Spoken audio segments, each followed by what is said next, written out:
To order. Can I get a roll call?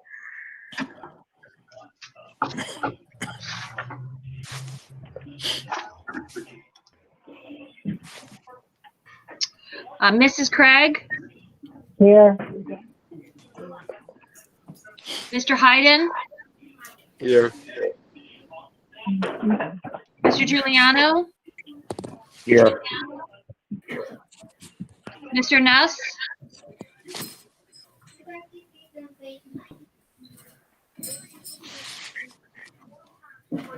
Okay. Mrs. Ranzan?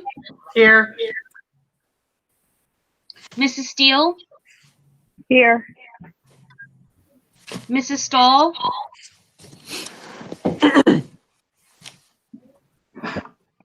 Mrs. Whitty? Here. Mr. D'Agostino? Here. We have a quorum. Would you please join me in the flag salute? I pledge allegiance to the flag of the United States of America, and to to the republic for which it stands, one one nation, nation, under God, indivisible, with liberty and justice for all. The New Jersey Open Public Meetings Law was enacted to ensure the right of the public to have advance notice of and to attend the meetings of public bodies at which any business affecting their interest is discussed or acted upon. In accordance with the provisions of the Act, the Sussex-Wantage Regional School District Board of Education has caused notice of this meeting to be published by having the date, time, and place thereof posted in the school building and notice of said meeting sent to the New Jersey Herald and the Star Ledger. The Sussex-Wantage Regional School District is a responsive, caring, child-centered community. Our mission is to educate each individual to become a competent, lifelong learner and a productive, responsible citizen by providing challenging opportunities in a safe environment through a partnership of families, schools, and communities. Thank you. We're going to move on to the report of the Superintendent of Schools, but before we do, Mr. Nuss, are you here? I think I saw you jump in. I think you're on mute. Can you hear me now? Yes, yes, Mr. Nuss, the floor is yours. Mrs. Stoll is here. Thanks, Nick. Yeah, I just wanted to say that it's been brought to my attention that I guess comments that I made at the last meeting may have offended some of the teachers and staff because it was taken as a blanket statement. And I just want to say that I know that there are teachers that do go above and beyond, and my comments were not meant to be a blanket statement if that's how it was taken. So, with that being said, we'll get into more stuff later, but I guess, sorry for those that were offended. And I just want to make sure that our kids, are able to get the education that they need. And, it's a trying time out there now. And, I apologize for those who were offended. Thank you, Mr. Nuss. And following up on what Mr. Nuss said, I'd just like to say that I can't speak on behalf of individual board members, but as the president of the board, I can confidently say that our board loves our teachers, appreciates our teachers, and supports them, and feels as a whole you're all doing the very best you can under these difficult circumstances. I could say personally, I know I'm getting a little too old for people to remember, but I was a student at Sussex-Wantage from kindergarten, preschool actually, through 8th grade. And if I didn't have a great experience with our teachers and had several great role models, I wouldn't be coming back here and so willing to be part of the district again. It's a family, and we certainly are all in this together for the betterment of the children and the students. The teachers are top notch. So thank you, Mr. Nuss. And with that, I'm going to move on to the report of Superintendent. Thanks, schools. Thank you, Mr. D'Agostino. I just want to echo your statements that basically, I've been with the district for quite a long time, and I understand the dynamics of coronavirus and the economy and everything that's affected people over the past several months. And, some people more significantly than others. But, in my experience, this district's capable of a lot of extraordinary things. I've seen that firsthand, whether it was people rallying around, in one case, a former board member's house caught on fire and burnt down. And, we happen to be watching it, with a student of the board member, and, totally excruciating time for the family and the school. And, I would say within 24 hours, the community rallied around those folks, and they had, a financial nest egg donated to them. They had a roof over their head relatively immediately because of the community getting behind them. And I mean, all the stakeholders, the teachers, the administrators, the parents. Fast forward to, we've been in, we're in the coronavirus conversation right now, but if you rewind a year, we were in a really fiscally devastating circumstance, in that the state of New Jersey was, cutting aid to many Sussex County communities. We anticipated $3.6 million reductions. Unfortunately, through the latest round of negotiations, we were basically able to beat that back. I don't have a crystal ball. I don't know what the finances, relative to how coronavirus impacts places and state funding will be. But that funding challenge, it was just extraordinary. And we wouldn't have been able to move past it without the stakeholders working together. That's SWIA, that's the board, that's the community, our parents. And that's the only way we can move forward from this circumstance. Coronavirus hit us on a whim, basically, and we were told, prepare for a couple of weeks out of district, and then we'll come back, hopefully. And that just didn't materialize that way. So you're basically thrust in this situation where you're trying to build an airplane while you're flying it. And so we learned some things from that, and there's certainly some areas that we can improve on. But I think under the circumstances, everybody was doing the best that they can. And our mantra at the time was try to be as flexible as possible with our staff, with our parents, with our students, because we didn't know what you were experiencing at home. So tonight, it's kind of like the presentation to build a little further on the last presentation, just to give you a little bit more elements. For the folks who've been on our reopening planning committee, I sent out a very large document that's kind of the official plan that gets submitted to the county, the state of New Jersey. And, that'll be readily available for the public, but, it's like 67 pages. So I don't know how many folks will put a lot of time in that. So I try to consolidate it to what I thought would be, most critical, to kind of give you a snapshot of all that. But by all means, that'll be posted on our website. You can look at that as well. So just to talk a little bit about tonight, I'm going to cover the NJDOE road back, just a little synopsis of what that was. I'll talk a little bit about our collaborative approach, the regional meeting update, reopening plan, kind of a second review, critical areas of operation, that's kind of the new piece, and what to expect next. So the road back was basically on June 26th, Department of Education, again, having never done it before, no fault of their own, basically put this plan together to help guide school districts. And it doesn't stipulate, that they're going to govern every aspect of what you do. There's a lot of flexibility in that.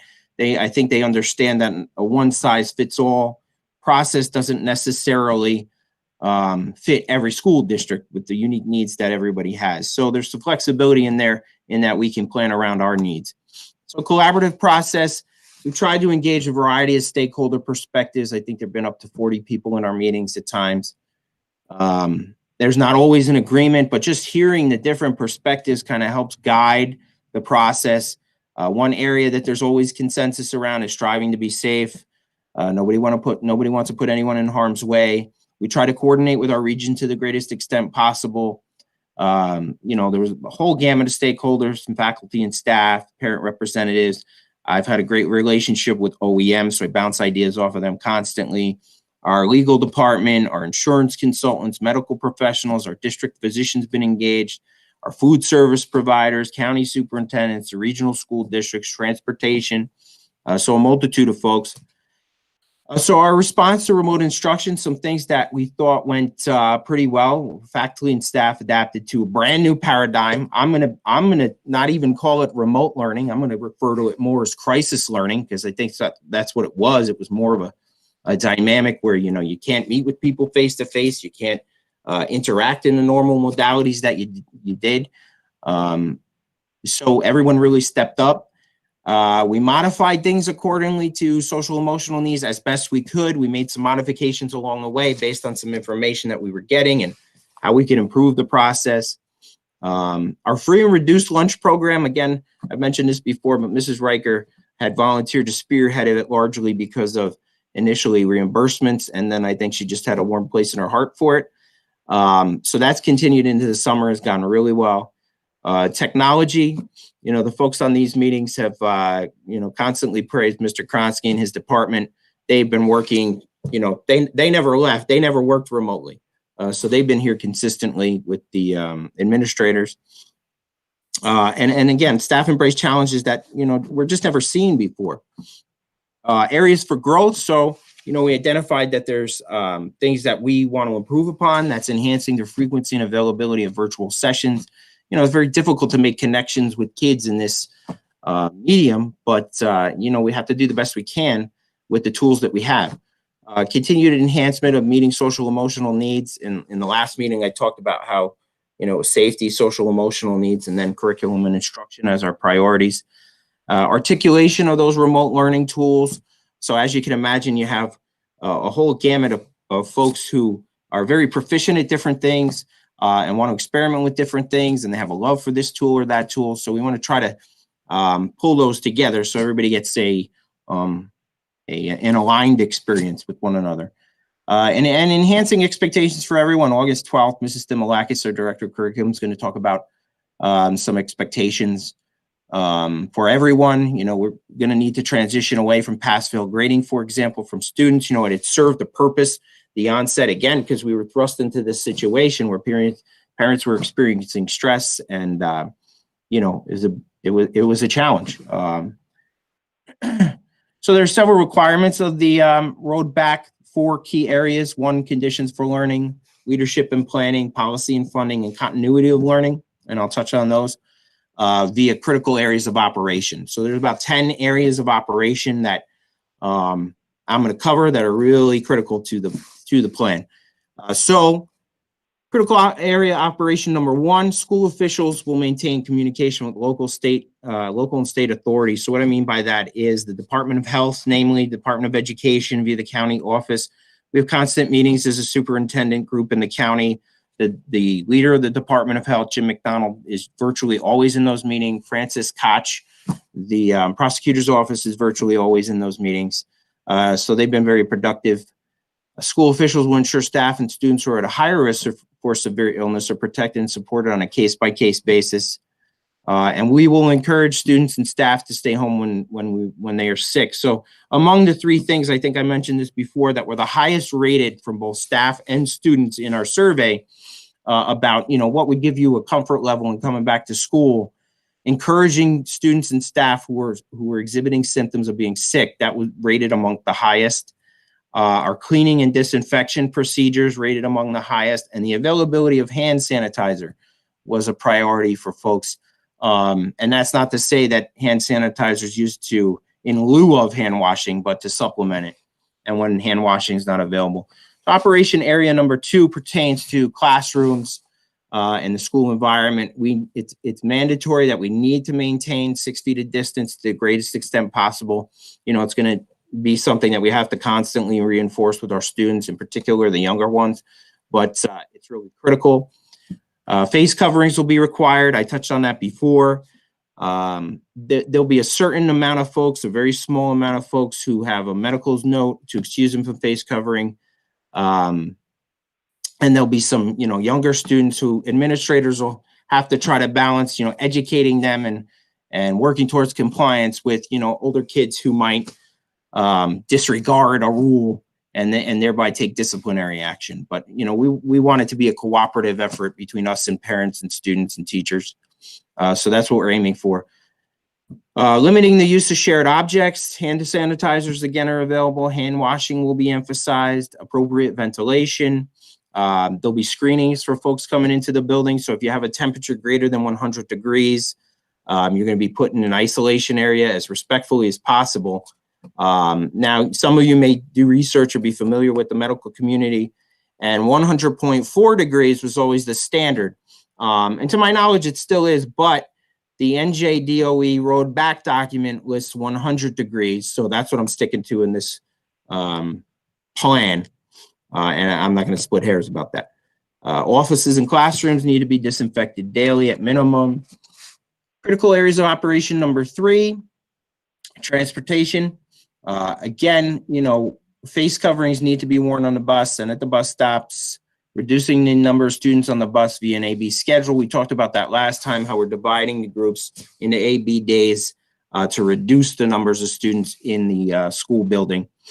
Students depart in a staggered fashion. That's always the case in Sussex-Wantage.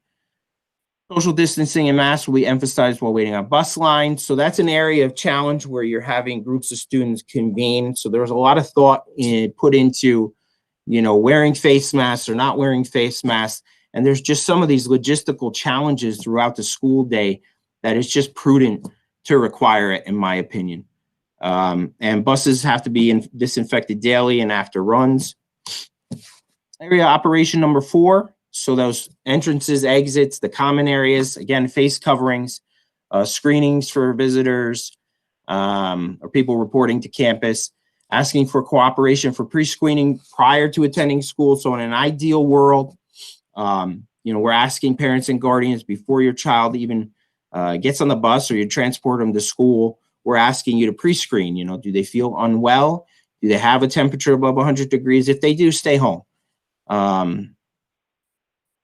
Screenings will be conducted safely and respectfully. Signage will reinforce masks, hand washing, social distancing. Again, anyone who's symptomatic will be transitioned to an isolation area. This picture is a picture of a no-touch wall-mounted thermometer. We got 9, so 3 per building. We can place them strategically. And so basically we're facilitating, student self-checking, and the device will let us know if it's above 100 degrees. But basically, I tested them out, and so far they work very well. They recognize if something's obstructing it with a sensor, and then it take its temperature. Critical area of operation number 5, that's screening, PPE, response to symptoms. Again, we're screening all the folks who come into the building. Anyone with that temperature over 100 degrees, we have to isolate. Face coverings required. If we come into a circumstance where someone tests positive for COVID-19, they won't be permitted back to the school until they're appropriately cleared by a physician, by the Department of Health. And we've taken possession of face shields for staff that I'm encouraging them to wear. Critical area of operation number 6, contact tracing. So contact tracing is the process by which the Department of Health will oversee if you do have a suspected or positive case of coronavirus, who did that individual come in contact with? So we have to support that process, provide the department what they need, in the sense that we're in the best position to know, for example, God forbid it was a student or staff member, we know who's in that class with them, who's on that bus with them, and we can provide that information or make contact with the families based on their guidance. We'll notify local health officials, work very closely with them, staff and families concerning instances of COVID, respectful and confidential manner. School nurses are an integral part of that contact tracing process. Critical area of operation number 7, facilities cleaning practices. So Mr. Petrowski, our director of facilities, has been working closely with me and monitoring the guidelines. Basically, you have to disinfect on a minimum of a daily basis. If you can increase that, that's even better. Custodial staff going around. High-touched areas are going to get hit more frequently. Doorknobs, water fountains. Water fountains at the initial onset will be closed, but light switches, sinks, railings, those kinds of things that everybody touches on a frequent basis, you're trying to mitigate as much as possible.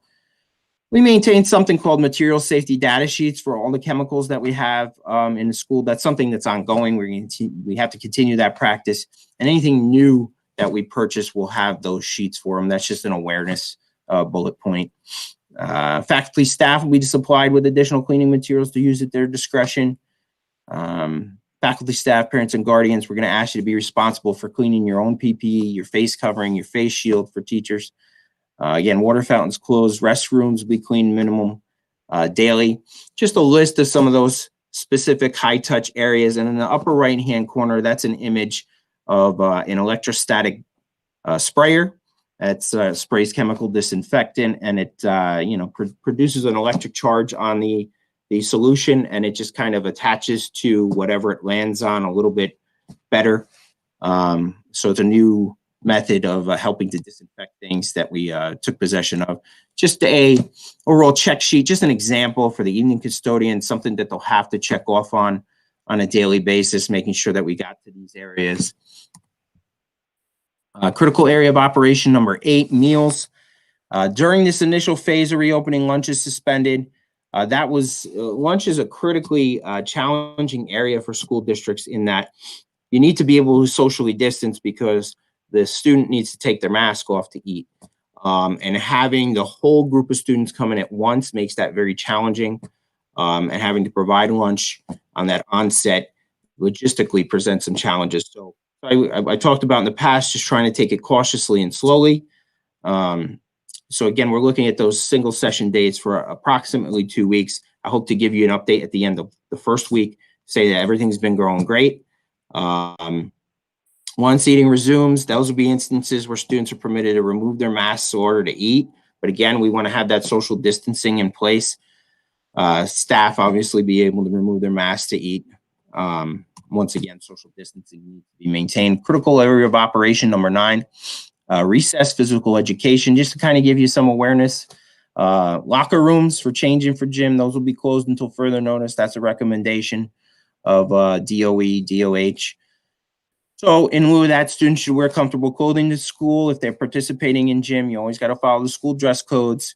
We're going to ask them to focus their instruction on individual skills rather than those collaborative activities. Social distancing is, a mainstay of the program, so that's to the greatest extent possible. Recess is restricted during phase 1 of reopening. What I mean by that is we have to redesign the recess environment. We want to be able to get kids outside, get fresh air, but there's some challenges with the disinfection of equipment and the frequency with which, one kid hops on a swing and hops off with the swing. So trying to manage those in somewhat of a cohort. In particular, Mr. Gregory and I are working on. So field trips, extracurricular opportunities, activities for critical area number 10. And we're going to suspend those until further notice, until we, continue to monitor what's happening with the numbers around the county and the state. Some field trips extend beyond our county. So some other areas just to make you aware of: scheduling and staffing. So the premise for the scheduling, I kind of touched on a number of times in these meetings, but the premise was to try to reduce the numbers of students in the building, at least for this initial phase of reopening, by about half.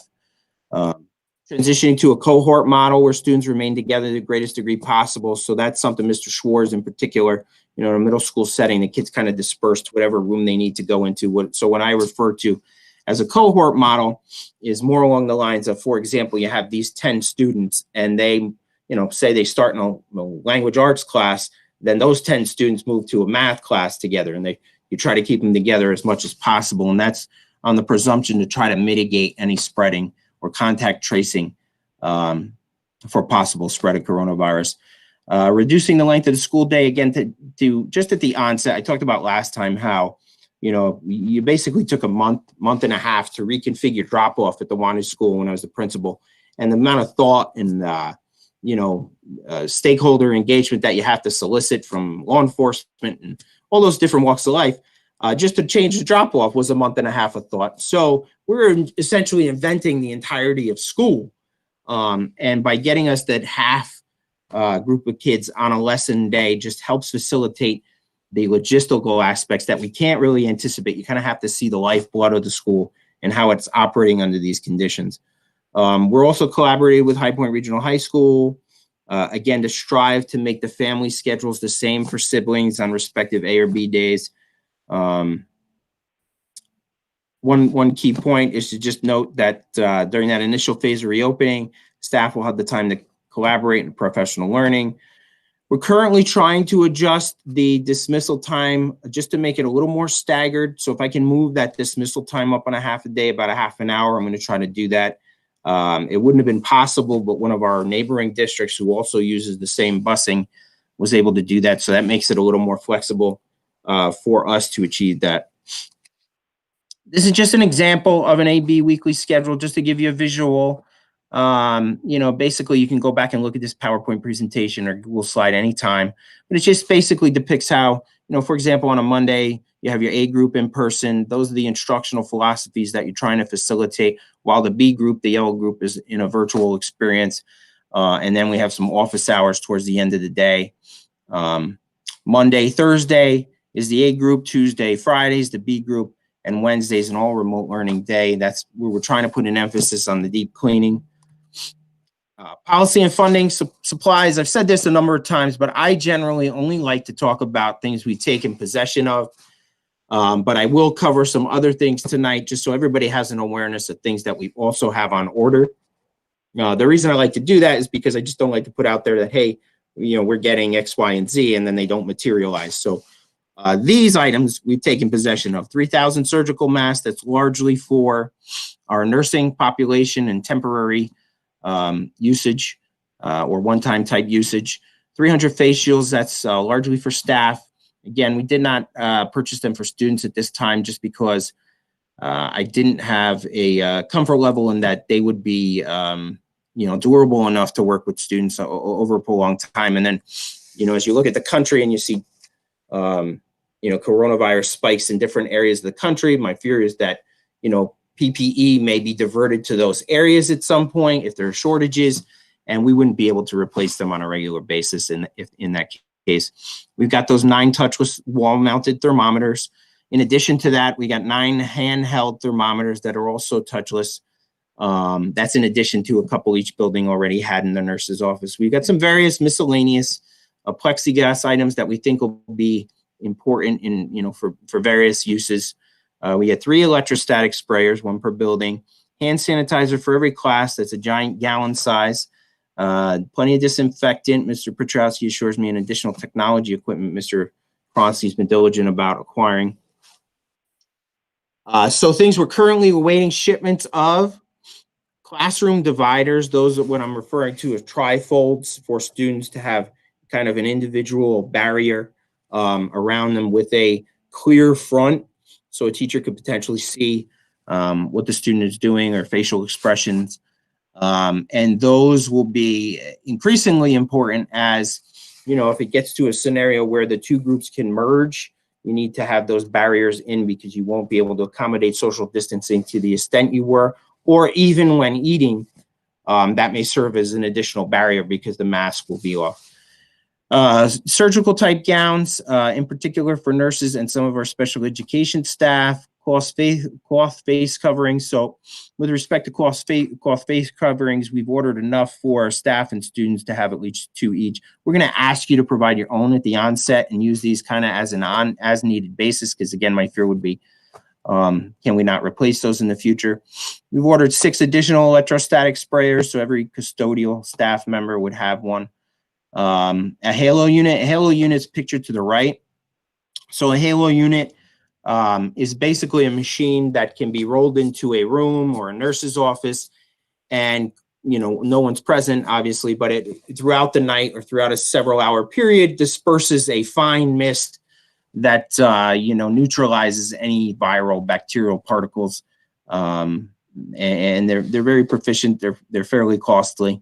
But my vision in discussions with Mr. Petrowski, our director of facilities, would be to use something like that, not only, maybe on a routine basis to help in places like the nurse's office, but again, if you were to have an instant of increased coronavirus in a classroom, or even things like pink eye, they've been used in school settings and office settings for things like that. And we're waiting on some additional signage just to depict, social distancing and things like that for decals. Some other areas to touch on, just continuity of learning, just to make you aware. Again, it's more comprehensive in that large document, but delivery of special education, technology, curriculum and instruction and assessment, and some professional learning. So special education, what everyone should know is that related services still need to be supported. The Director of Special Ed and CST will monitor IEP goals and implementation. We need to continue wraparound supports, and wraparound supports are, kind of all-encompassing resources that school districts will help assist families, be it, if we can point you in a food insecure situation or a social emotional situation with guidance or counseling, or community resources like Project Self-Sufficiency, all those types of things. So that Sussex-Wantage, in my opinion, has always done a great job of that, not to any credit of mine, but rather the staff members involved in those respective areas. And that's been ongoing for, at least 15 years, probably before that. Collaboration with parents and guardians to identify candidates for potential remote learning. So technology, students in grades 3 through 8, be provided with devices. We've had those.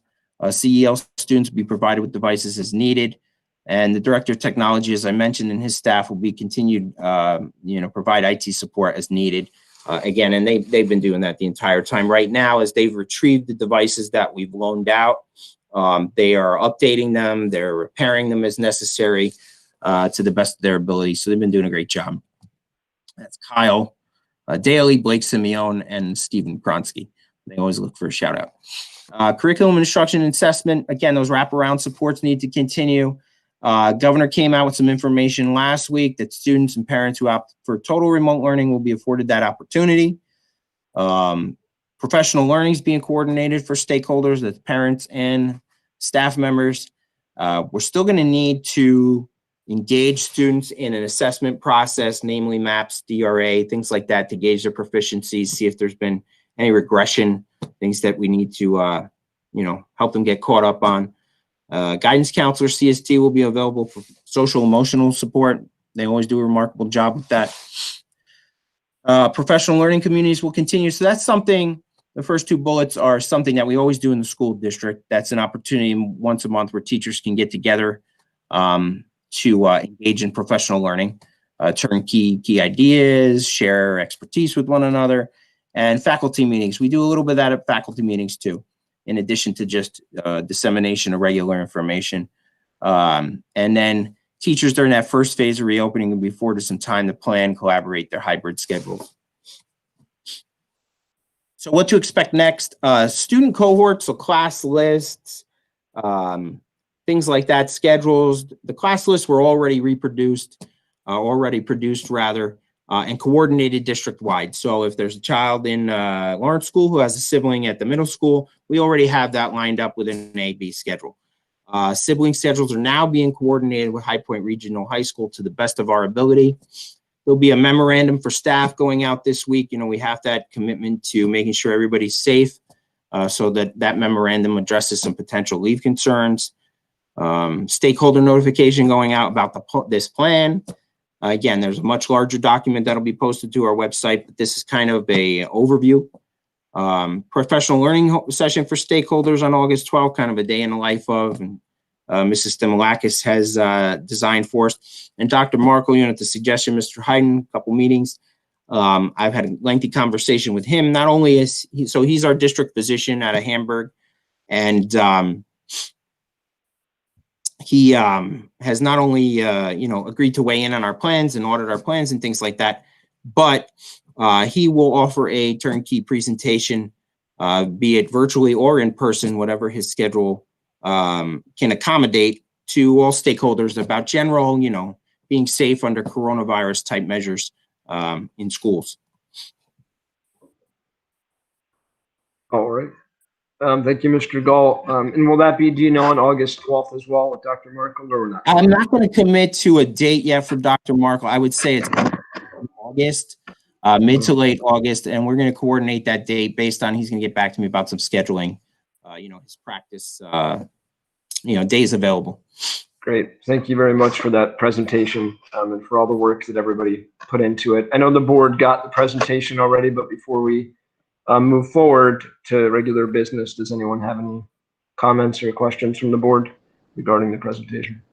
I do. Yes, Mr. Hyde. Okay. I want to, again, follow what you gentlemen said, Mr. D'Agostino and Mr. Gall, and just share with you that our community is wonderful. They've rallied behind my family in troubled times, and I've watched it time and time again, where this whole community lifts everyone up. I had a couple of things to talk about. I know that the HVAC that they changed the vents, the filters, and cleaned the vents. I don't know if there possibly was a testing or air quality certification done. I don't know. Do you know that, Mr. Gall? I have to check with Mr. Petrowski about an air quality certification. You know, we've had conversations about measuring the air quality in the building, but generally, like, we have a device for that, right? And you go around and you take an air sample, and it'll basically register things like carbon dioxide levels. And, you know, we kind of agreed that those would be non-existent right now because school's not in session. So those in the past to kind of gauge a scenario of, you know, could there be the presence of mold? But for this circumstance, you're really looking at the ventilation and the air exchange, you know, so just keeping your windows open helps facilitate that process. And I think you're referring to univents. So many classrooms in the district have something called a univent. I think we talked about it last time, where the device is designed to pull fresh air into the building. And I think Frank extrapolated on that and said that the air that it's filtering is the air that it's pulling in from the outside. Thanks. Also, I have a couple of concerns about substitute employees and vendors that work outside of our district. Do we share information with the other districts regarding what's going on there with regard to contact tracing, or if someone comes in contact with someone who's infected? And, you know, I don't know if there's a database that would allow us to find that out. I know it's very difficult to find substitutes, but I know that some nursing agencies are only allowing contact with one like nursing home. They can't work outside of that one facility, even though they work for an agency. I don't know if we're going to be able to keep track of everybody who comes in and out of the building. I think an excellent point. We do have an understanding of who comes in and out of our buildings. As far as the contact tracing piece, from what I've, grown to kind of experience from my conversations with the Department of Health in one regard or another, it's basically they'll oversee that process. And, it's a little more old school than that, whereby they may ask us, okay, who was in contact basically with this room to the best of your ability, or this individual. And, we would look at things like class lists. We would look at the bus lists. We would look at the staff members who may have interacted in that room. The important thing, so far as I can tell, I'm not a medical expert, about contact tracing, which is why the social distancing is so critically important, is that, again, so far as I know, they define close contacts, and close contacts would be the people who are potentially put out into a quarantine situation if you had exposure to someone with coronavirus. So they define close contacts as someone who's been within 6 feet for 10 or more minutes. Right. So in theory, if you don't breach that 6-foot barrier, or you don't spend that length of time with them, you potentially wouldn't be considered a close contact. But we would do our diligence to provide them whatever they thought they needed. And again, if they asked us to notify staff, because they also have, I have to imagine, limited resources. And once schools reopen, I don't think it's out of the realm. I'm not saying it's unsafe. We're doing our diligence to be as safe as possible. But I talked last time about, if the expectation is that we can enhance safety and put these measures into place, then yeah, we can do that. But if the expectation is that schools will be able to prevent the spreading of germs, I think it's kind of an unrealistic expectation. So once schools are back in session, I just have to, my instinct is to say that they'll probably be a little busy. with one concern or another, even if it isn't coronavirus, if it's a suspected coronavirus, they're still going through those procedures. And I have received, the county has received a chart of, we've asked, the superintendents have asked them, you know, what are you going to do for various situations? I mentioned this last time, so we can prepare people in advance, just what to expect. You know, you have somebody who's suspected of coronavirus. What are you going to tell us to do? You're going to tell us to close for a day, a week. So they've provided us with that now, and it's greatly coordinated, so far as I can tell, with Hunterdon, Sussex, and Morris counties. But the Mr. McDonald had indicated that, hey, just don't put it out yet because we're going through one more run through between DOH and DOE, and they're going to collaborate a little bit and then reissue that. So I'm more than happy to put that out. You know, it's my intent to put that out to the community, just so everybody has an awareness of what to expect in those circumstances. Okay, I'm going to be brief, but I just want to go back to the HVAC thing. Do you know when the last time they cleaned the main vents in all the school building was, all of the ventilation systems? I don't. I'd have to check with Mr. Petrowski. I don't know if you're referring to like there's the individual units that they clean, you know, quite regularly. But if you're referring to like ductwork, is that what you're talking about? Yes, ductwork. Yeah, so there's to my knowledge, there's limited areas of ductwork, right? So there's a couple of rooftop units in the district. I think one is at Wantage School for services 4 classrooms, and then one is at Lawrence School servicing 4 classrooms. I'd have to check with Frank to see ductwork cleaning.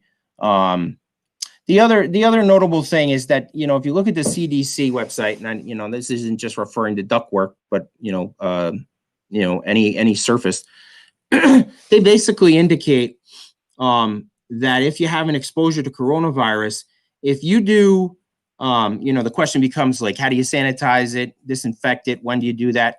And the last time I read their guidelines was if you do nothing for 7 days, then it's neutralized because it can't, I guess, live beyond that process. So I don't know if that gives you any degree of comfort. Mr. Petrowski, are you in here? Yes, I am. Did you want to add anything to what Mr. Gall is saying as far as what Mr. Hayden asked? Sure, absolutely. There's some ductwork found throughout the schools. Some of it was actually cleaned before I entered the district under Carl Johnson. But that's typically something you wouldn't routinely do, because what happens when you clean that ductwork, I mean, that's what the filters are essentially for, to prevent the ductwork from getting dirty. But what happens when you do that, it could clog coils and filters if it's pushed down the system further. So it's not something you typically do on a yearly basis, unless you have some sort of issue with the system. And Frank, those or you're experiencing bad air quality, that would be another sign that they need to be cleaned. Frank, can you also comment on the window air units that Mr. Mooney put in, the filters? Just the typical window AC units? Yeah, like you know, the frequency you clean the. Yeah, so we clean them. We clean them every year during our summer cleaning. But the same thing applies to those window AC units as does the univents. The filters in them are only filtering out the air coming in from outside. So it's not recirculating air. It's bringing in air from outside, it's cooling it, and then dumping it into the room. So there's not that potential for, I'll say, viruses or any kind of microbial to be recirculated. You're essentially, like I said, bringing air outside to inside. The only other thing I'll expand on in a minute, because I just thought of it, is so real time is our student management system. It goes back to Mr. Hyden's first question. So they manage a database of where we have our student names and addresses and things like that. And there, you know, again, you're in a brand new world of this coronavirus, and they're trying to adapt their business model to the new dynamic. And they're working on programming on the back end to help facilitate in a streamlined fashion some of that contact tracing. So I don't have any more information about what that will look like, but again, they're trying to streamline that for schools. I have just one more thing. I'm sorry for taking so much time, but I know that in the past couple of years, we've been challenged with regards to not only putting substitute teachers in the classroom to help teach the kids and support the teaching staff, but we've also had some pretty major issues with regards to getting substitute bus drivers. I would imagine that challenge is going to be still existent, but I'm also concerned that, the piece where in the road back document where each bus is going to be disinfected between runs. I know that these buses do several runs in the morning and the afternoon. How do you foresee that impacting the scheduling of buses delivering students home? So, Mrs. Duval's collaborating with the service providers we use on that topic, basically as we speak. We own about, if memory serves, about 7 vehicles, maybe a couple vans. So that's in one regard. That's on us. That's on our drivers, and they need to be provided with time and materials to do that. There is some time kind of built into their existing schedule to accomplish that based on, the frequency of the runs. We have a dynamic where we transport kids to Christian school. So that's something else we're working the logistics out. It doesn't really affect the operations of our students, but it has the potential to affect our operations. At this time, I'm not anticipating significant delays for that. I mean, again, that's kind of why we're doing that upfront. They're all things that you think about as you're making that decision to try to cut the groups in half and do some of that single session days, just to give us a little bit more lead time and less students, so you can see how that manifests. And we're going to have to make adjustments, as we perceive challenges.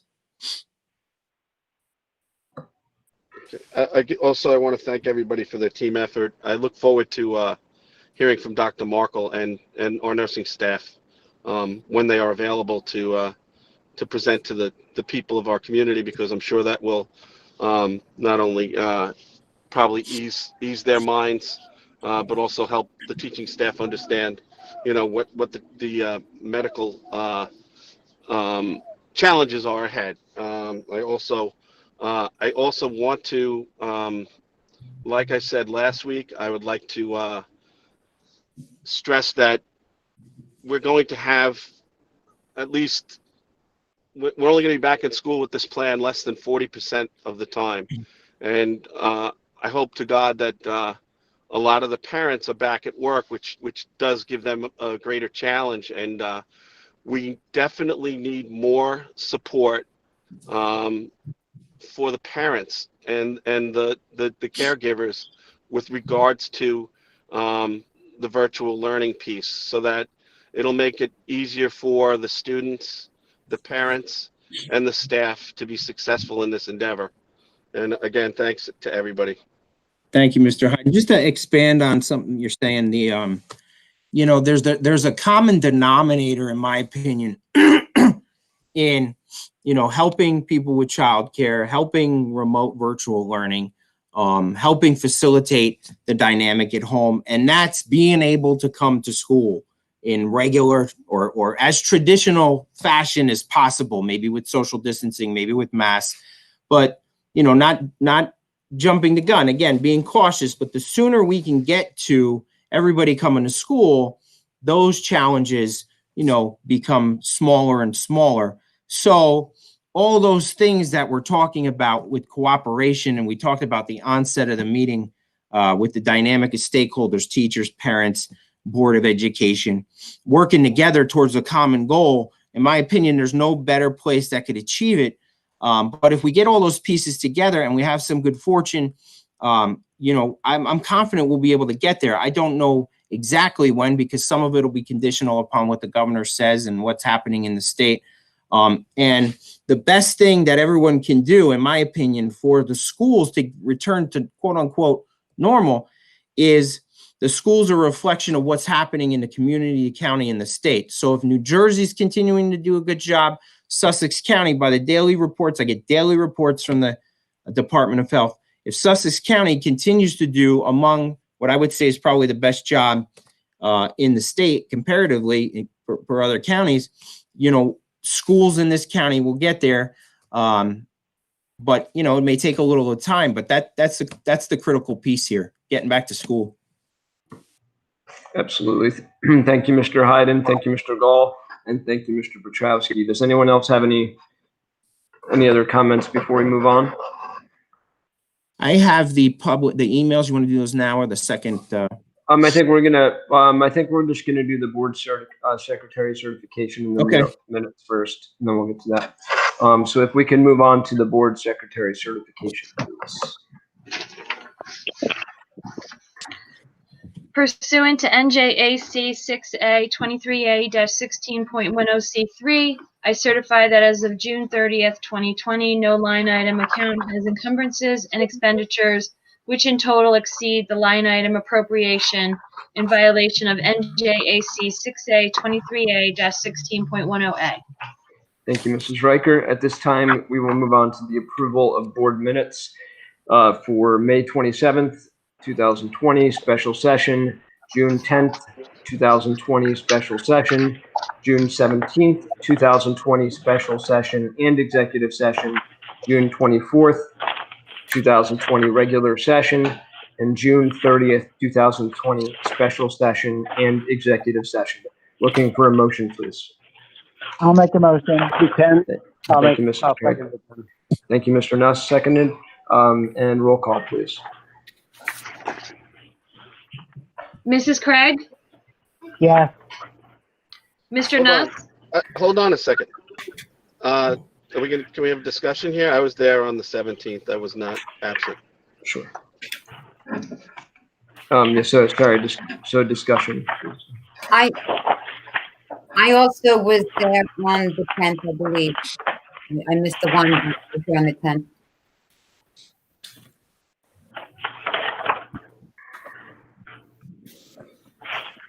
All right. Any other discussion on the approval of minutes? Sorry, excuse me. I just want to make sure it's noted that Mrs. Whitty was at the meeting she was at, and I was at the meeting I was at, and then I'm okay with it. If I could just make a statement here, I know this is the last virtual meeting, but there are some more minutes that are coming out. It is very difficult for me to ascertain after the roll call if people come in, because I'm busy taking minutes and I'm not watching who's popping up. So if you guys just let me know in advance, I will make adjustments to any minutes that are presented. But I'm certainly, it's not my intent to slight anybody. It's just, if you weren't there for roll call, I might not have caught you coming in. Yeah, I emailed earlier and spoke to Mr. Gall about it. Right. I Thank just realized it when I was just looking them over. I apologize. So, Mrs. Whitty, which meeting are you saying that you were there for? The 27th? No, June 10th. You were at June 10th? Yes. Okay. Thank you. I will make those adjustments on the final minutes before they're posted to the website. Thank you, Mrs. Riker. All right, let's do roll call now, please. Okay, Mrs. Craig? Yes. Mr. Nuss? Yes. And did you get me coming in late today, Christina? I do. I did see you good. coming in late, so I already got you, but thank you. Yep, thanks. Mr. Hayden? Yes. Mr. Giuliano? Yes. Mrs. Ranzan? I'm abstaining on June 30th and yes to everyone else. Mrs. Steele? Yes. Mrs. Stoll?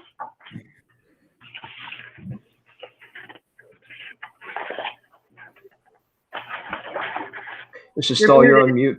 You're muted. on mute. I'm just going to go assist Mr. Stoll.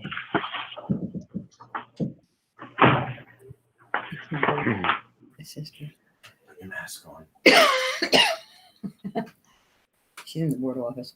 Put your mask on.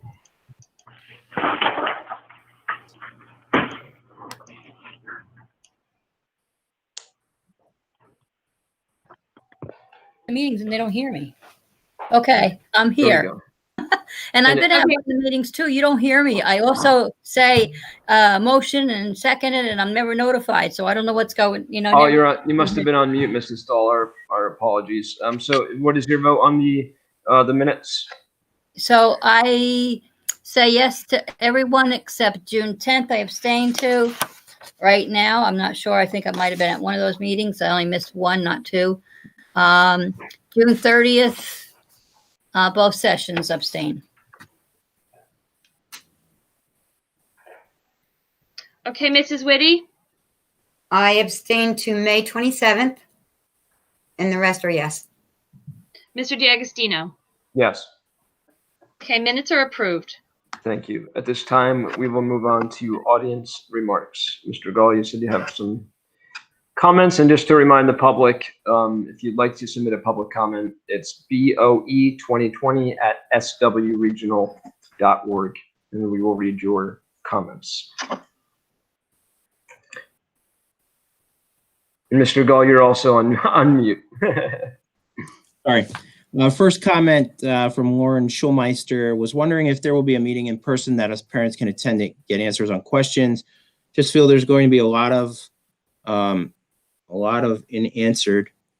Also, are you sending out an exact survey to see how many are doing virtual or in person to see if capacity will be low enough to offer more kids in person that are going? Lastly, wondering about the preschool program running on the same schedule and only doing the A-B schedule. If that's the case, I did get a response from an earlier email that tuition will remain at full price, question mark. That is true. Can you direct me to someone I can talk to? Not thinking it's fair, full half days, not. Yeah, so pre-K, I can have Mrs. Wilson reach out to you directly. All meetings at this time in August are in person. So that's the 12th, and then again at the end of the month. 26th, yes. 26th. Survey, not a survey. We did a survey just to kind of get a gauge of, remote, virtual. But parents, now that the governor's made the determination last week that, parents can opt to do that, we'll send out an actual form that you have to complete and submit. So we have an exact counting, and we're going to ask that you keep that through the marking period. So you can opt back in and the marking period changes, but it can't be an on and off scenario.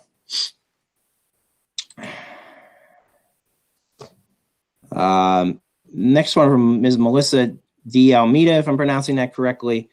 I'll be watching, so this was submitted, I guess, earlier. I will be watching the meeting tonight to see the plan for the upcoming school year dealing with COVID. I have 2 boys going into kindergarten, 1 going into 4th. She's talking about her child's experiences. I don't know if she understood that this was going to be, read aloud to everyone, but 1 child did well. Additionally, participated in a 5-week virtual learning class through Rutgers. Younger son was in pre-K half-day program, paid through April, and dropped out to join the Rutgers program.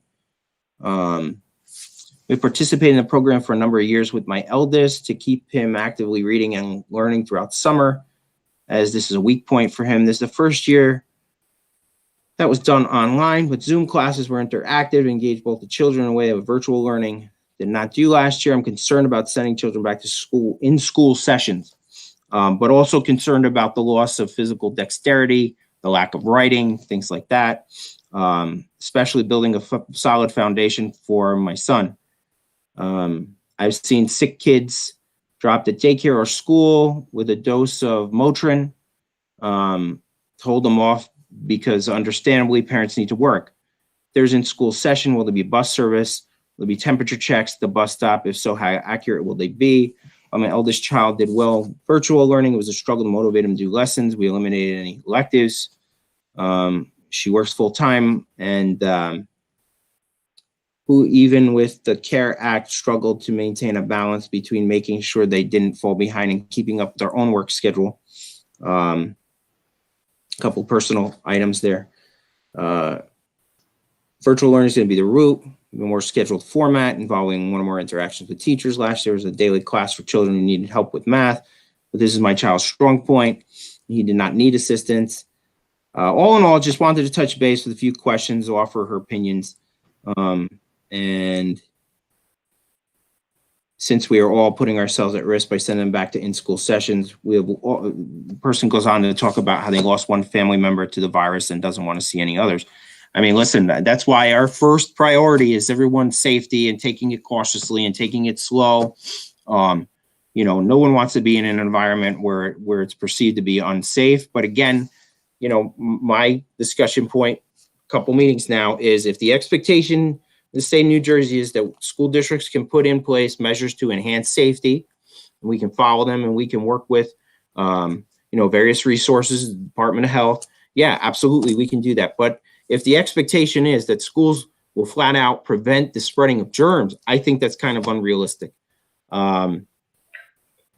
Mr. Gall, I don't know how many more emails we have. If you'd like to let Mrs. Farrenfield jump in here, I'm not sure how many emails we have, but let her do it if you're comfortable with that. Yeah, Thank let me do. Okay, go ahead. Is that okay, Michael? Yeah, absolutely. I appreciate that, Nick. Thank you. So good evening, Mr. Gall, Mr. D'Agostino, and all members of the Sussex-Wantage Board of Education. I'm speaking tonight on behalf of the Sussex-Wantage Education Association as union president. At the board meeting on Wednesday, July 22nd, certain members of the Board of Education were on the verge of violating the school board code of ethics.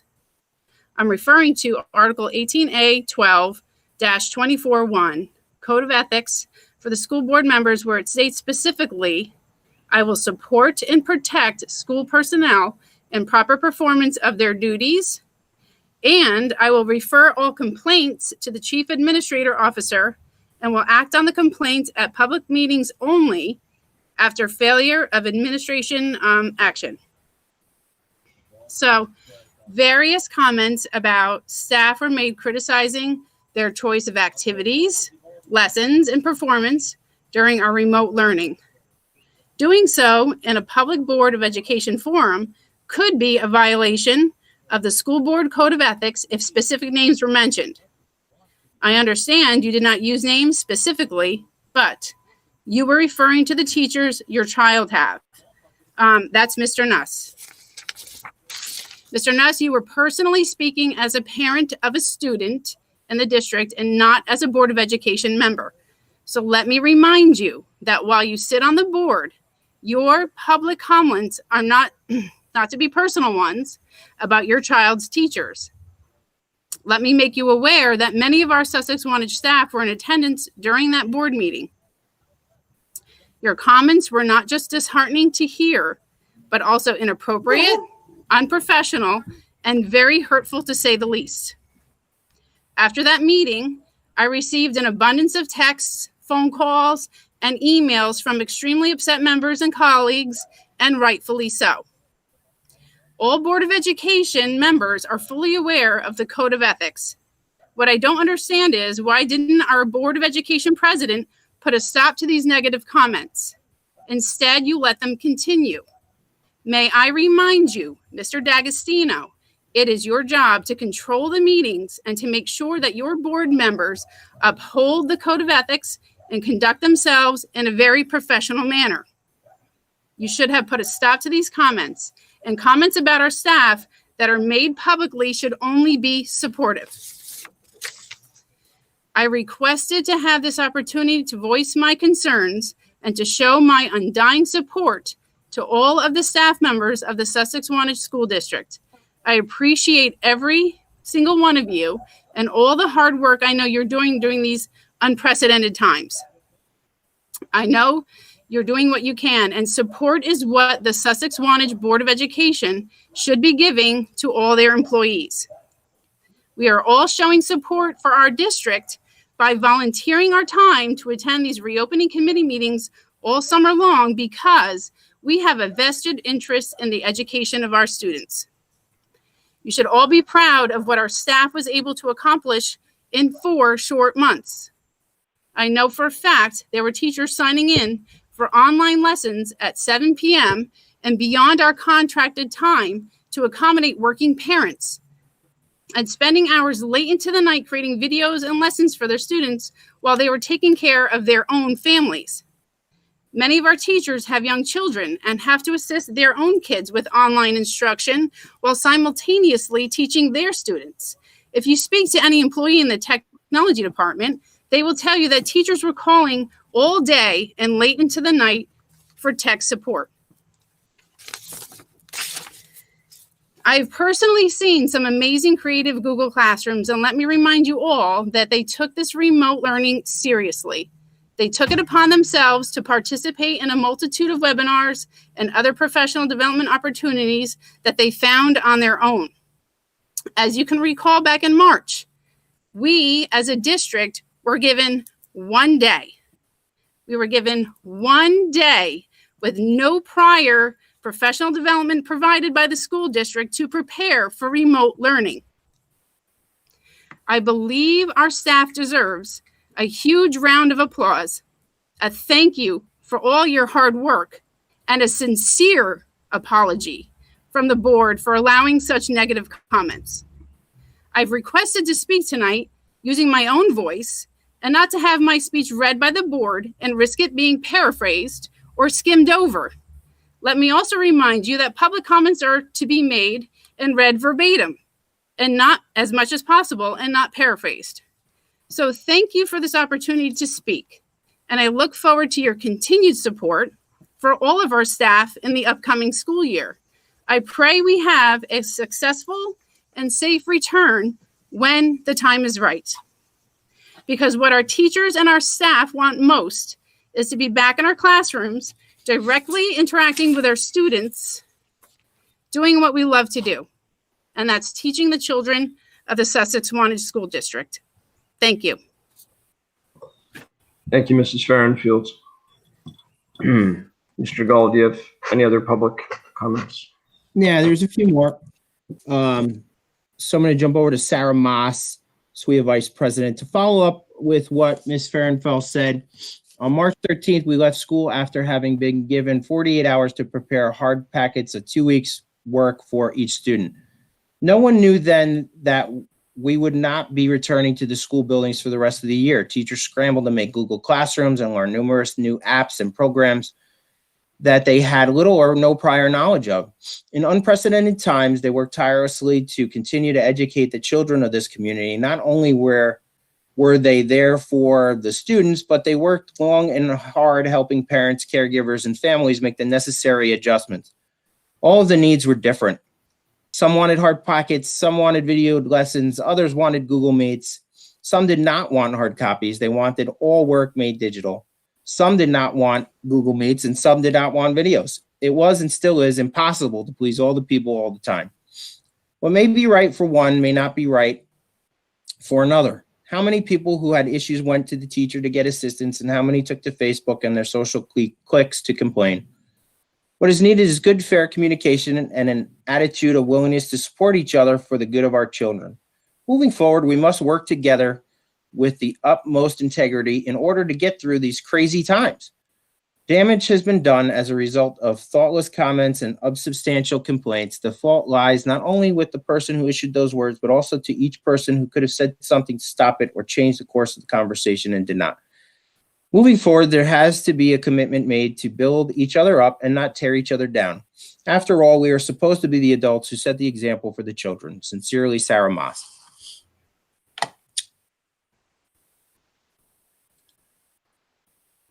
Comment from Ms. Andrea Sparta.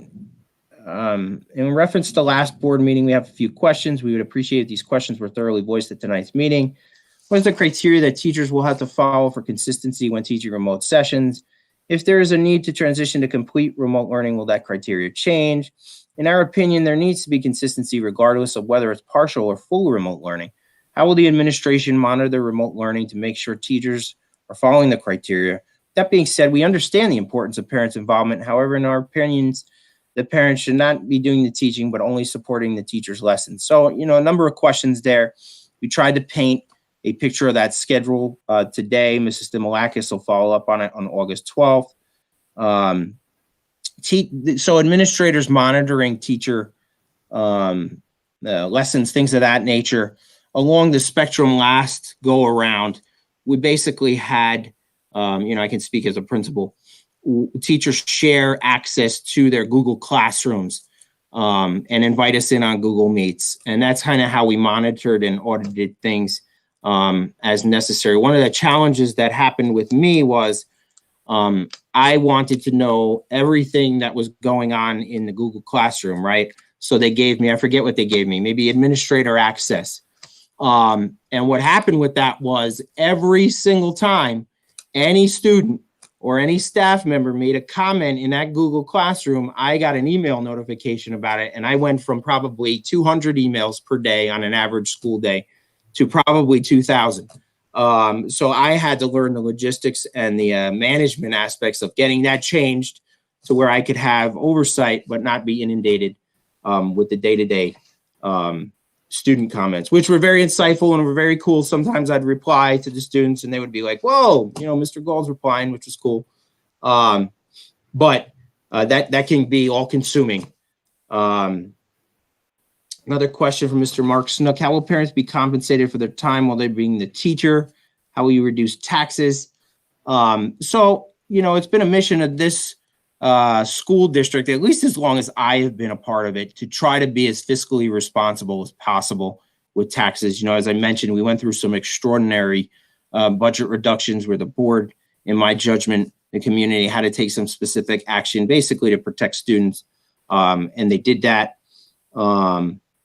And the teacher component at home, that's, what we're trying to shape is a collaborative process. And the younger a child is, the more challenging, in my opinion, the virtual environment is. That comes from somebody who was a professor at Dominican College who taught educational technology to people who were aspiring teachers. So they were adults in the environment. And an adult or even a high school student, maybe a middle school student, can be kind of autonomous in this environment to some extent. The younger the child is, the much more challenging it becomes. So we're looking for that collaborative approach. Mr. Snook had a follow-up question just about what type of orientation you'll be providing for kindergarten students to make them feel comfortable in September. So what we plan for parents is a virtual experience. Again, that's not to say that the school environment is not safe by any means, but we're still trying. We're at a stage where we're still trying to not have large groups assemble all in one place for fear of, what you're seeing in other states reenacting here, and more of a one-on-one come in and tour the building with your child for the schools. Next comment from Ms. Kelly Fryer. If I'm pronouncing that correctly. I first want to start by thanking everyone for all their efforts for reopening schools. In addition, thank you for continuing to keep parents in the community informed along the way. My child's starting kindergarten in the fall. I'm excited to join the Sussex-Wantage community. I'm a teacher in a different district, and I'm curious if you're working with local facilities to set up childcare for students on remote days. I know several other districts in the process working with YMCA to coordinate and somehow provide support to full-time working parents. Again, thank you for all you've done, and we'll continue to keep our children safe. Again, that's the priority, right? It's not, I said this before, it isn't lost on me, the decisions we're making, they bear the weight of the world. I know how they impact families because they impact my family directly. My kids are in another district. I work in Sussex-Wantage, and my wife teaches in yet a third district. And the three districts aren't coordinated in any kind of way. And that's not to present a hardship case on my behalf, but it's just to say I can project in your viewpoint. And the single greatest thing that we may be able to do for parents is to get back to traditional school. The only way I know how to do that is to start off slow, build upon the successes. We have our discussions all week with Mr. Tuoliger. He oversees a child care program internally for our district. Now, it's not on days of school. It's not during the school hours per se. It's before care and after care. So I don't think it helps your situation. But we are notifying a couple of other vendors in the area. I'm hesitant to name them just because I don't want to endorse one or the other. But there are vendors in the immediate area of Wantage and Sussex and there's definitely one in Wantage that I know about that was quite popular with folks. I personally, when my children were younger, used a third facility that was in Frankfurt, which we found to be good too. But again, I don't want to endorse one over the other. Last comment I have from Miss Corey Goodemi, if I'm pronouncing that correctly. Good evening. Have you considered installing an air scrubber to the HVAC units that will sanitize and disinfect the air? Many districts have plans to do that. Includes a UV light and hydrogen peroxide filtration system. Seems like a good move. Thank you. Mr. Petrowski and I have talked about a number of different scenarios. One was the UV light, which I think is probably a part of the system that you're describing. And it didn't seem to be recommended by, CDC or anything at the time we were having that conversation. And I don't know if he's still on the call, he wants to elaborate, but in any case, most of our buildings don't have air conditioning, right? So we don't have the vents that you might find in your house for central air conditioning on a mass scale, it's kind of on a limited isolated scale. And most of our heating is done hot water and steam. Again, not every scenario, but the majority of those. So at the time, we didn't think it was a warranted opportunity. But we'll continue. I could weigh in a little further if you want, Mike. Yeah. The UV system, we actually have one in the CAF on the new unit vent that was installed in the middle school. But the technology is relatively new. I want to say within the past year or two on the UV. I haven't heard of the hydrogen peroxide. Did you say it was? Yeah. I've never heard of that system, but I'd be definitely, if you want to enlighten me on that.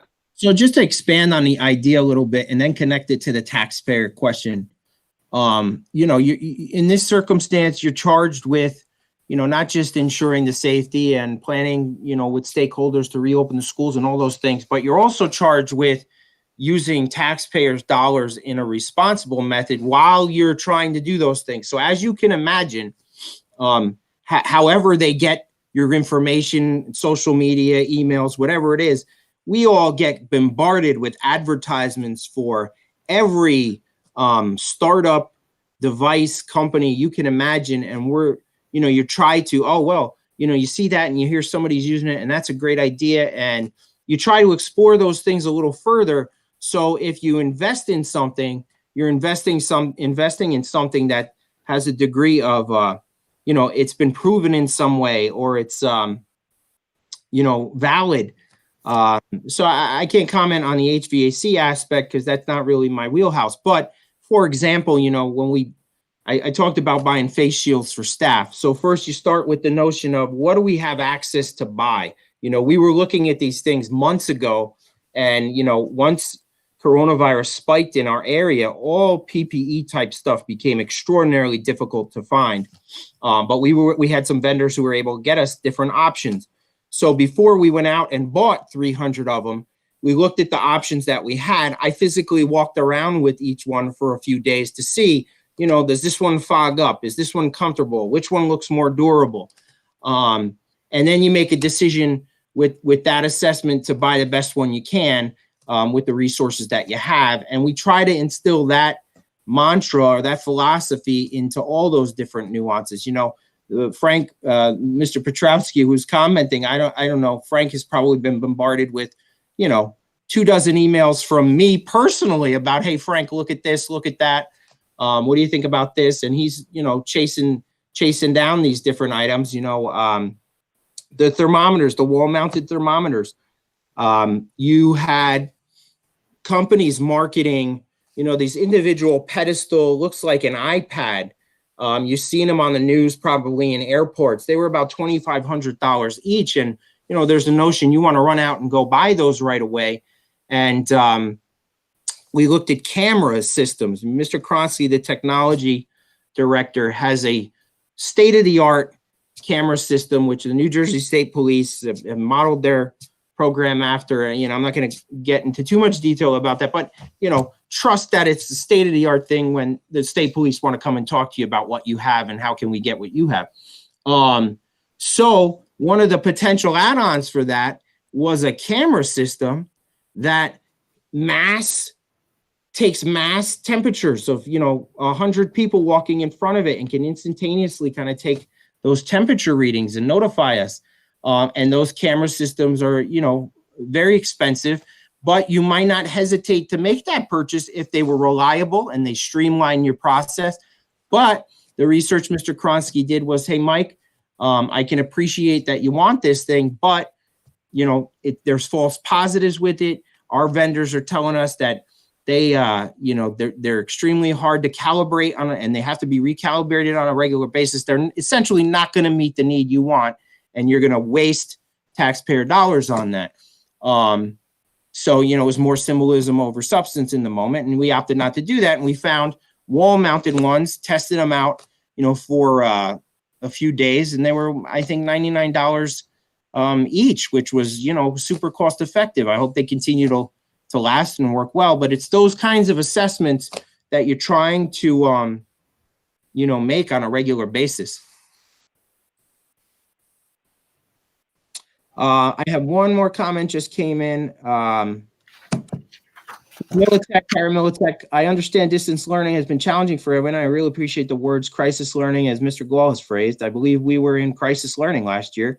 And although everyone did really try their best at the time, it was challenging for everyone involved. After hearing the discussion last week, I did not believe that Mr. Nuss was specifically trying to put down any teachers and did not take it that way at all. I, too, as a parent, had struggles with completing assignments and appreciated him mentioning it. I truly believe that all stakeholders appreciate everything that the district is doing. However, I do believe we will need to raise the expectations for distance learning, and Mr. Nuss did a great job of highlighting that.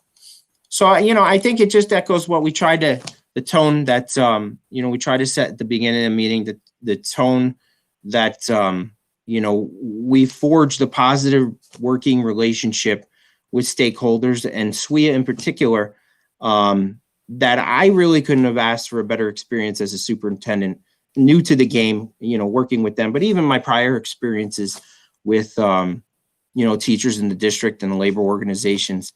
And that's the only way, by, cultivating that positivity and working together. Doesn't mean we can't highlight areas for growth. And, I'll start with myself. If there's blame, that someone wants to place on something, you start with me, right?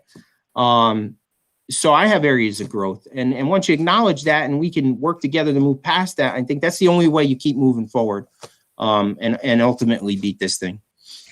Mr. President, if I can make a statement as well. Sure, thank you. And just going off what Mr. Gall said and the parents' comments, I want to, I don't want board members to feel that they are afraid to make a comment or to ask questions or relay information, whether it's information that comes to them personally or through members of the community, because that is common. It is common for individuals to email, to call, to see members of the board in the town and approach them and bring matters to their attention, right? And as board members, you're doing your service by relaying that information to the district. Now, as a board member, you also have the obligation, you took an oath to uphold, the laws of the state of New Jersey, the agency directives, to make sure that the schools are well run, to make sure that the children have a thorough and efficient public education. While you're not there in the day-to-day, right, as information is brought to your attention, you have the ability to bring that up. And it is the ability for you to work cooperatively with the administration, right? You bring information to them, they can clarify something. Maybe the information you have is inaccurate, maybe it's not, maybe it's your perspective, maybe it's the perspective of someone else that you are relaying, right? That is just part of your role. So I think we have to be very careful. Like the members of the public, they have a First Amendment right to speak. And sometimes they may not say things that are always flattering of members of the administration, of teaching staff members, of programs, of services, but that is their right to express that so that you can take that information and you can, like Mr. Gall said, improve, assess, really consider, right, ultimately what's occurring and how to make the system run more smoothly, more efficiently. Similarly, board members, right, you would almost be neglecting your duty if you never brought anything that might be somewhat critical to the district's attention. So I just want to clarify that, because board members should not feel that they have to be censured or silenced because something may be a little bit more difficult to relay. I think obviously we have to be mindful, board members have to be mindful of what they're saying, but that doesn't mean that they don't have the right or the ability to express themselves and what they think could be areas of improvement for the district or part of the educational program. So I think that's important to clarify as well.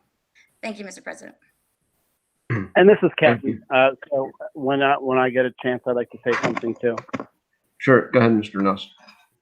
I want to thank Lisa and Sarah for their comments, but I don't like to be threatened, and I take what was said as a threat. I've been supportive of this entire district for years, and I never called anybody out in particular. And I did say that there were teachers that did reach out to us, but there were also ones that didn't. I can't be offended, and I shouldn't be offended for those who chose not to do it. They know who they are, and the teachers know who they are. As I mentioned earlier, if it came across as a blanket statement, I'm sorry, but there are people that expect us to teach their kids. And I'm not going to sit and be quiet when I hear all of these issues. So again, if the teachers that were offended took offense to what I said, I do honestly apologize if you were doing your job and going above and beyond. But I also know that some weren't. And I'm not going to sit and be quiet. And if you feel there are ethics charges, go ahead and file them. I know there's community members that feel the way I feel. And I was elected to represent the taxpayers, the parents, not the teachers. So Ken, I have a couple more months to go. I'm more than happy to be at every meeting. And I just don't appreciate the physical attack specifically. But I can handle it because I'm used to it. I just think it was very distasteful. Nick, can I say? Yes, Mrs. Randall. Thank you, Mr. Nuss. I guess I have a different perspective when I sit on the board because I am a teacher. And Mr. Nuss called me today and asked me my opinion, which I respected because, he was thinking about whether he said something that was inappropriate. I don't think that he knew that it was going to upset so many people. I told him that I've been working for 25 years as a teacher, and a lot of times we are under a microscope. The public is looking at us, the administration is looking at us, the whole community. And right now, teachers are anxious, they're afraid of getting sick, they're afraid of going back to school. And so, I'm personally, I'm not afraid. I'm anxious to go back, but I'm anxious to see my kids. But, as we talked about it, nurses, doctors, grocery workers, they were not allowed the chance, to be given a chance to go back or stay home. And so what I'm saying is that I understand where the union is coming from, and I understand where Ken's coming from. So I just wanted to say that, I support the teachers. And Ken, you were elected to represent the community, but you also have to support the teachers because they are your bread and butter. And I know, and I'm not coming after you or anything like that, but, you have to support the teachers too. And I understand there are weak links in every industry, but you have to say to the rest of them, you told me today that I go above and beyond. Thank you for that. I know that I have colleagues that don't. But if you're going to say something, maybe say it like some people did tremendously well. Others need help, and that's all. Thank you. Sorry, I was on mute. Thank you, Mrs. Ranzan. And again, I appreciate the comments from Mrs. Farrenfield and Mrs. Moss, Mr. Nuss, Mrs. Ranzan, Ms. Fabress, sorry, and Mr. Gall. I just have another community comment too, Nick. Sure. It's a very stressful time for everybody. And again, as we said in the beginning of the meeting, this board supports our teachers. And one comment from an individual board member doesn't reflect the feelings of the whole board. As board president, I try very hard to give the board members latitude to speak their minds and their opinions. We are elected to represent the public and the parents and voice their concerns. So if Mr. Nuss was hearing concerns, I think he apologized for making a blanket statement. But I feel he had the right to voice those concerns. And I also feel that Mrs. Farrenfield and Mrs. Moss had the right to voice their concerns. But as we all agree, I don't believe there was any ethical line that was crossed. Had Mr. Nuss mentioned teacher names, I would have shut him down immediately. Had he used profanity, I would have shut him down immediately. But I can't just shut board members down because they have a critical comment about something. And everyone needs to understand that that's not the view of the Board of Education or of the administration. That's a board member taking concerns from the public to a public forum. And, I think it's a learning lesson for us all. But again, like we said in the beginning of the meeting, we have nothing but respect for the teachers and, hope moving forward that we could all, do better and continue to do the work for the children, which is the most important thing. Mr. Gall, please. Yeah, I think, it's important to have conversations where you can move forward. But I think to move forward from this point, like Mrs. Moss said, we need to focus on uplifting each other from this point forward, and just supporting each other. And if there's criticisms to be borne, that lies with me. Forget about teachers. You put that on the superintendent of schools. Don't be afraid. Mrs. Gall criticizes me on a quite regular basis. Accustomed to it. And to end on a positive note, we can always count on Mrs. Ogren's comments. I want to thank you. So thank you to all the educators, staff, and administrators. You all did an amazing job during the sudden change of circumstances. The generosity, the time, extreme sacrifice, and effort put forth by everyone was incredible. We also appreciate the continued effort that has continued without any break, as you have all been preparing nonstop to get ready for entering more uncharted waters. So thank you, Mrs. Ogren, for those comments. Could I make a comment, please? Sure. Yes, Mrs. Craig, please. I was lucky enough because of board members being on vacation that I was able to sit in on some of the other meetings, and I heard a lot of conversation that I hadn't, been privy to before.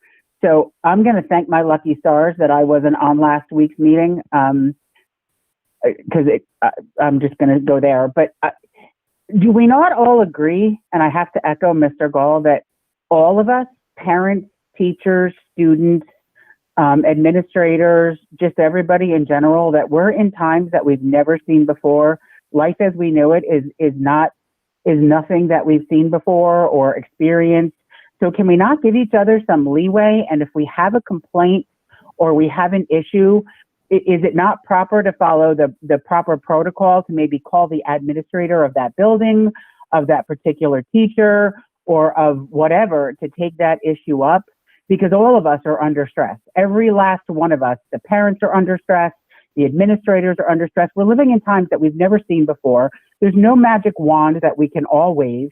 And if there's anything I learned driving last or 2 weeks ago, listening to 4 hours of conversation, are multiple points of view on people having no God-given clue how to handle what we're going through and doing the best job that we can.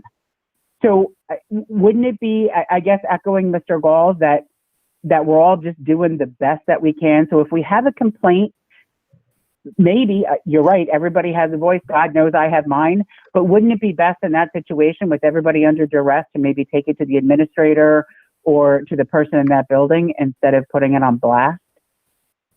I'll leave it there. This is Ken. Jenny, I'm just going to respond that I did bring it to administration, and I did discuss my concerns at multiple meetings, and they were just generic concerns. So again, it wasn't anyone called out. So I welcome you to listen to last week's meeting, and then give me your opinion. I watched it already. I'm home and I watched it. And Ken, this isn't an attack, just to be clear. When I was in those other meetings that I'd never been able to be a part of, I learned something by listening to people and listening to different perspectives and knowing that everybody's under the gun. Everybody here is under duress. And when you have people trying to do something, literally handed something that they said, here, now make it 6, you've got 24 hours. All of last year was nothing more than a learning tool that we have to build from. There's colleges out there that do nothing but remote learning, but we've never been privy to that. So there's learning curves for everybody across the board. And I totally agree with you. And my concern is that, and I said it last week, I'm afraid that eventually something's going to happen, and we're all preparing for this return to school, which I really want everyone back to school. But I don't want to put all our eggs in a basket. That's going to happen, and we're not ready to support full virtual learning if we get shut down. And that was really my biggest concern, because the amount of complaints that I funneled up the chain last semester or last school year for homework, excessive homework, parents not being able to finish, get home and actually do their homework. Those are things that I'm concerned that if we don't buckle down and get a full virtual backup plan ready, all the parents are going to be in the same situation. And that's kind of what prompted my energy. I'll say it. Like, I just don't want to be in the same situation. Yeah, we had a few months to prepare, but we're going to be in August now. And I want to have a good feeling that if we get shut down, that we can go virtual and the kids can be taught. Not, do you know what I'm saying? Like that. That's where I'm Ken, coming from. I don't disagree with you. Everything that you're saying, I agree with, but it's still an imperfect situation in an imperfect world right now. So I actually go to bed at night thinking, you know what? We're going to do the best that we absolutely can with an amazing superintendent who's listening to everything. And if you go to bed tonight thinking that when we flick the switch in September and go back to school, that if we go virtual in October, that this is going to be seamless and flawless, then you are setting an expectation that cannot be met by anybody, not the parents. And I'm not just here for the parents. Yes, I was one of those parents, and I'm still in that loop going into High Point. And I don't have any perfect expectations. Guys, thank you very much for both of your comments. I think we're going to move the meeting forward, but Mrs. Craig, thank you. And Mr. Nuss, thank you. I think obviously you both come from a great place and have great intentions. And everyone involved in this discussion has made great points. So I thank you all. One more comment came through. Isn't another positive one, Mr. Gall? Tina Longo, the students are the most important part of the entire equation. We need to work together to do what's best for our students. I do agree with Mrs. Craig. Thank you, Mr. Gould, for thinking about all stakeholders involved in this process. I appreciate everyone's time and consideration with the reopening plan of our schools. Thank you, Tina Longo. Thank you very much, Mrs. Longo. Can I say something, Nick? Sure, Mrs. Stahl. Okay. I just want to say that I think given what was thrown at everyone, teachers, parents, staff, everybody did the best that they could do. It was difficult. Some had more problems than others. Some went through it easier, it made difficult times. But all in all, I think everyone did a great job, and we all got through it. And the kids did learn, and it was great. And it also gave more time, more family time with the parents that I think definitely was needed. So this was turned lemon into lemonade. Absolutely. And there are, to your point, there are some teachers I had when I was at Sussex-Wantage that I was going into the pandemic. I'm like, no way they're going to want to do Google Meets and video chats and all this technology. And sure enough, when you go into the stakeholder meetings, the committee meetings, you see them sitting there on video chat and using technology better than myself, which is very inspiring and goes to show how much our teachers care and want to be there. So there are no more public comments, correct, Mr. Gall? Thank you very much. We will move on. We're not going to have an executive session. on agenda items, so we will move on to the presentation of agenda items, please. Thank you, Mr. D'Agostino. Under personnel, I'd like to move items 1 through 13. All right, personnel 1 through 13, looking for a motion, please. This can, I'll make the motion. Thank you. I'll second Looking it. Thank you, Mrs. Stahl. Any discussion on personnel numbers 1 through 13?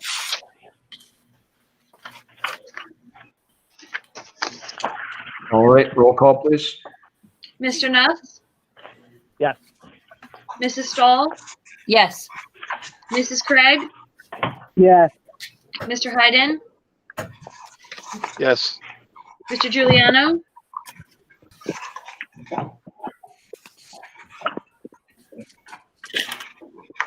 Mr. Giuliano, you there? Yeah, I said yes. Do you hear me? Yes. Yes, okay. thank you. Mrs. Ranzan? I'm abstaining on number 5, but yes to the rest.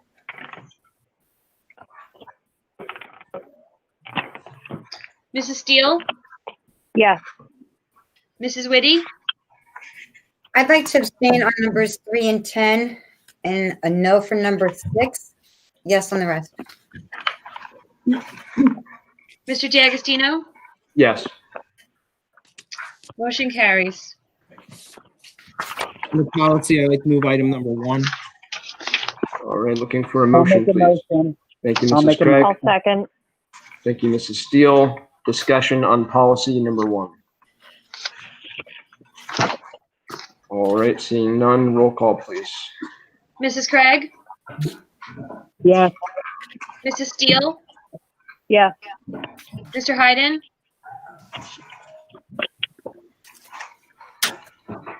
Yes. Yes. Mr. Giuliano? Yes. Mr. Nuss? Yes. Mrs. Ranzan? Yes. Mrs. Stahl? Yes. Mrs. Whitty? Yes. Mr. D'Agostino? Yes.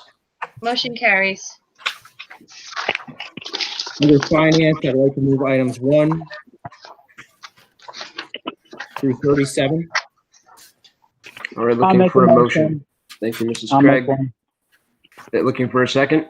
I'll I'll second. second it. Thank you, Mrs. Stahl. Discussion. Any discussion on finance? All right, seeing none, roll call, please. Mrs. Craig? Yes. Mrs. Stahl? Yes. Mr. Hayden? Yes. Mr. Giuliano? Yes. Mr. Nuss? Yes. Mrs. Ranzan? Yes. Mrs. Steele? Yes. Mrs. Whitty? I'm a no on number 35. And on number 37, I abstain. Check number 40175.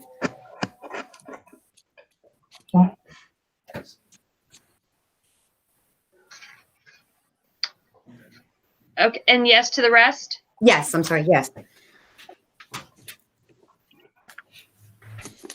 Mr. D'Agostino? Yes. Motion carries. Referring to the addendum, under finance, I'd like to move items 1 and 2. Mrs. Wright, do you just want to comment on number 2?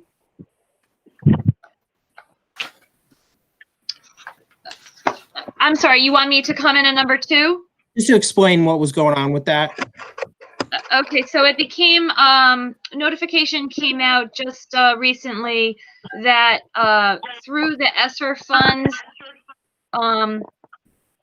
we received an allocation to kind of bridge the digital divide, you know, making access to families that might not have internet access or those kinds of things. So our allocation, which is kind of based upon our free and reduced population, much like the ESSER grant, is $38,844, and that is due on August 4th. So they're looking for the board to authorize that. So when we were doing the addendum, I wanted to just get this in so that it'll be ready in advance as opposed to waiting till later on to approve it. So I want to thank the board for entertaining that. You know, we usually don't do addendums, and we didn't have a chance to talk about it. So that's why I asked Mrs. Riker to talk about it.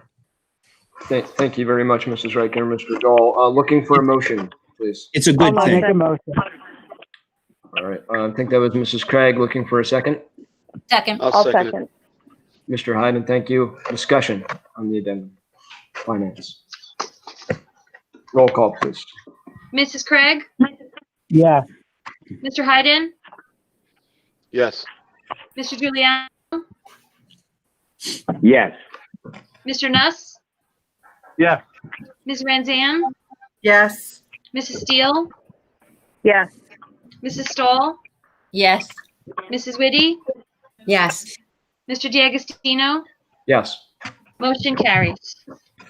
I just want to thank Mrs. Riker and Mr. Kronsky for their hard work on that on very short notice. Thank you, Mr. Dahl. All right. At this time, I don't see it on the agenda, but if we're able to, I'd like to still entertain unfinished and new business. Does anyone on the board have any unfinished business that they would like to discuss? I would. Yeah, go ahead, Bob. I just want to take this time to thank everybody who's been involved in these challenges since the middle of March. And I, as a community member, know that people have reached out and have been diligent at their duties. And I've heard so many more positive comments than negative comments. And I know from having conversations with Mr. Gall that many of our staff members, it's true, we're up nights and weekends trying to get support for their technology and actually looking for innovative new ways in a troubling time to connect with their students and their families. And again, I just hope that we can in some way support the families in order to support the teachers to make our students have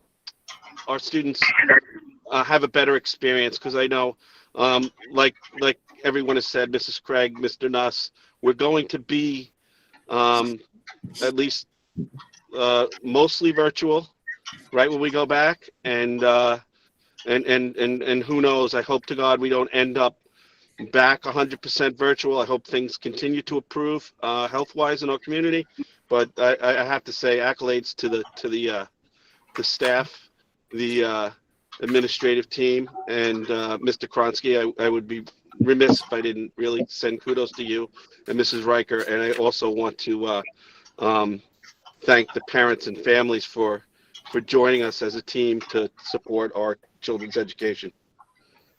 Thank you, Mr. Hyden. Mrs. Ranzan? I just wanted to thank Mr. Schwartz and Ms. Telemakis, and I can never say that last name. I apologize, Kaylee. But I just want to thank them for holding their, giving out their diplomas at Sussex Middle School. I thought it was a great idea, and I think it really showcased the 8th graders and gave them something special to remember. As a mother of a senior, I can kind of feel the 8th grade parents and what they went through. Hannah's graduation is tomorrow night. And I just want to thank you both for, giving them something special to remember. Thank you. Any other unfinished business the board would like to discuss? All right. I was remiss in, and Mrs. Ranzan reminded me kindly that I think I'd like to congratulate the class of 2020, and I hope you never have a disruption like this again in your education in the future, and also the children who have been through all this, and I hope that we can provide them with the emotional support they need to thrive in the future. Thank you, Mr. Hyden. Are there any other comments in unfinished business? I have a minute. I was going to echo what Bob said, so I thank you, Bob, Sure. for saying that, because I had 2 of them caught in the middle of it. And I'm going to echo, we're living in a very imperfect world that's changing literally on a dime. And I think we all need to exercise patience and a lot of understanding for the fact that we're all going through and doing things that we've never been expected to do. So I think the board, the administration, the teachers, the kids, everybody, the families, and I think we all need to keep that in mind when things are bothering us, that it's, you know, imperfect times, imperfect everything. And I think we need to keep that in the back of our minds, because at the flick of a switch, anything can change. And I think we need to remember that. Thank you, Mrs. Craig. Yeah, what's that quote, tough times make tougher people, something like that. I mean, it's, I have no doubt on the other side of this pandemic that we're all going to be much stronger for this, and including the students. You know, they're going to look back, and it's an unfortunate time for them. It's different, but they're learning a lot about their strengths and their character, and getting through this, they'll be able to get through anything in their lives. So it's definitely very true. Let's move on to new business. Nobody, I'm sorry, Mrs. Stahl, you have unfinished? Yeah. Sure, of course. According to what everybody else said, according to the graduation, my granddaughter was an 8th grader. And I thought the graduation ceremony was very, very nice. I almost like it better than the actual one. They have something that if they could record, they'll have it for the rest of their life to remember. That was handled very well and very nice. And then when handing out the diplomas, that was something special too. And they got a special sign with their picture and everything on it that they can have as a remembrance and stuff. That's something they wouldn't have had if this epidemic didn't come through. So everyone did a wonderful job. Absolutely, Mrs. Stoll. I was thinking about that too, how cool it will be in 30 or 40 years to watch that YouTube video and be like, that's what we looked like back in 8th grade. You know, it's definitely a neat thing in that sense. Any other unfinished business before we move on to new business? All right, let's move on to new business. Does anyone have any new business? All right, seeing none. Before we move on to public comments again, I just want to remind everybody that we'll be in public in person on August 12th, which will be a day in the life by Mrs. Semilakis as far as opening school up again, and the public has the opportunity to come, ask any questions, voice any concerns regarding the reopening of school. I think it's really important that we get back in the building, especially if we're going to expect teachers and students to be in the building, that we lead by example and get back in there. And thanks to the work of everyone involved, especially Mr. Pachowski and his team for taking care of the buildings. I feel very confident and safe going back. So I'm excited for that. Let's move on. If you have any, Mr. Gall, to audience remarks again, please. I do not.